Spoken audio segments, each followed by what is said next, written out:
ଭାରତରେ ଅଜଣା ରୋଗ ଆତଙ୍କ। ବିରଳ ଜୀବାଣୁ ଲୋକଙ୍କୁ କରୁଛି ଆକ୍ରାନ୍ତ। ହଠାତ୍ ମାଂସପେଶୀ ହୋଇଯାଉଛି ଦୁର୍ବଳ। ଚାଲିବାକୁ ଅକ୍ଷମ ହେଉଛନ୍ତି ରୋଗୀ।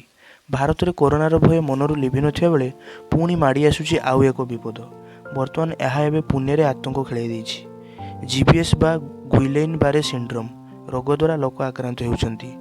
ଏହା ଏକ ବିରଳ ସ୍ନାୟୁଗତ ରୋଗ। ଏହାର ବ୍ୟାପିବାର କାରଣ ଏଯାଏଁ ଜଣାପଡ଼ିନାହିଁ, ଯାହା ସ୍ୱାସ୍ଥ୍ୟ ବିଶେଷଜ୍ଞଙ୍କ ଚିନ୍ତା ବଢ଼ାଇ ଦେଇଛି।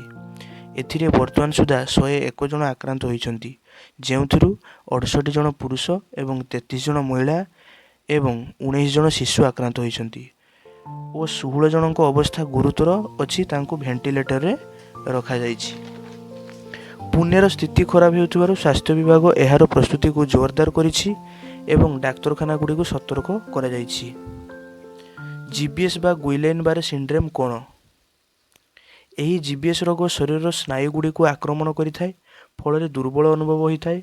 ଆକ୍ରାନ୍ତ ହୋଇଥିବା ରୋଗୀ ବେଳେବେଳେ ପକ୍ଷାଘାତ ଭଳି ଭୟଙ୍କର ସମସ୍ୟା ମଧ୍ୟ ସୃଷ୍ଟି କରିଥାଏ।